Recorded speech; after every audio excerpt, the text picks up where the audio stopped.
I wanted to take a moment to reflect on a conversation that I had with a friend on the difficulty of a season, how hard it is to be in relationship with Christ.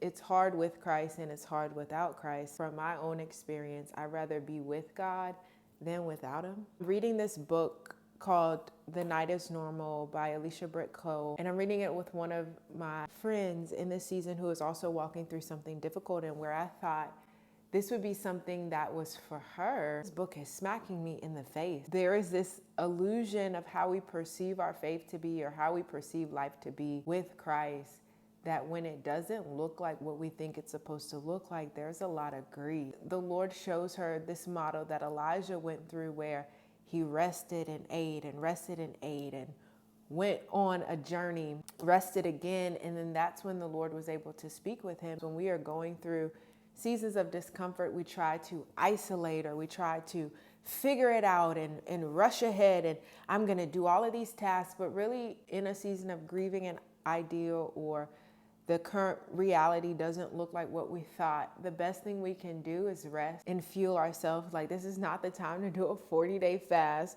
This is a time for us to get still with God, in the scriptures, in community, surrounding ourselves in community to be able to walk this thing out in a healthy state. And it's hard. 2020 is when all of this really started for me, having to come face to face with myself. And it was during the pandemic, the Lord began to relocate me, move to Texas, away from your family for the first time, establishing your life in this unknown land, trying to grow in community and get to know people. Next thing you know, the Lord's like, walk with this man, allow me to expose other areas of your heart that I have to deal with. It's wild because social media really is not real. I chose to walk in privacy with this relationship. I chose to not be as vocal about it because dying to self happens way before you get to the altar, and then you're getting to the altar to make a commitment that you're going to die daily and serve one another. Even in this process of me not putting myself out there and kind of doing it more behind the scenes, when I did share what it looked like, onlookers, it may look like, wow, like this is happening for Janae. Whoa, like God is just doing marvelous things, but nobody saw the breakup back in 2018 that really broke my heart. Nobody saw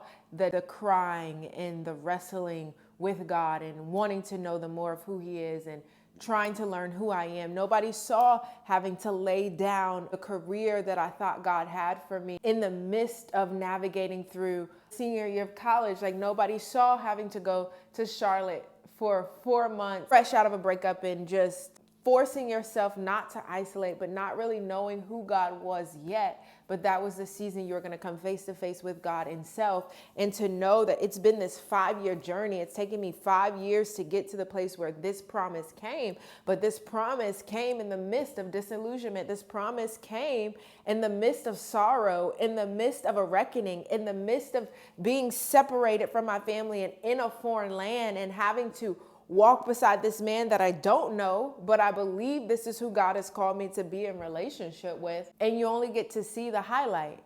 That's why social media is not real. Nobody got to see the tears that I cried for the last 2 years in grief. Nobody saw the anger that was arising, that now I have to have a therapist and go through deeper levels of healing, where my body, when I was young, the trauma got stuck. And so certain triggers make me become a 9-year-old again. Nobody sees those things. They only see the promise or an idea of the promise, but they don't understand the weight and the responsibility that it takes to handle it. And yes, there is joy. Count it all joy when we are faced with trials of various kinds. It's still hard.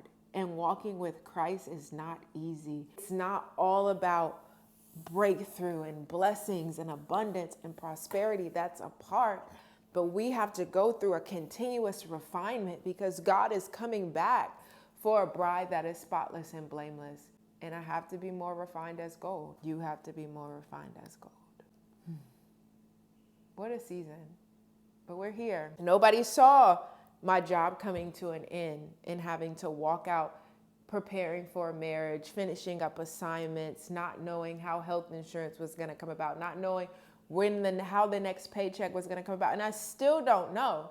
I'm still in the disillusionment. I'm still grieving. I'm still having to deal with anger and bitterness, but I'm choosing to do it with God and in community and through talking it out instead of hiding and acting like this isn't going on. Yes, I got the husband. Yes, God's promise came to pass because he's not a man that should lie. Even in the midst of a promise, there's still a reality and there's still a life that keeps going and emotions that keep going. And we have to face those emotions, reach out for help, rest. Because one thing I'm not going to do is try to figure it out. I'm going to be fully dependent on God. And we'll see where that takes us in this season.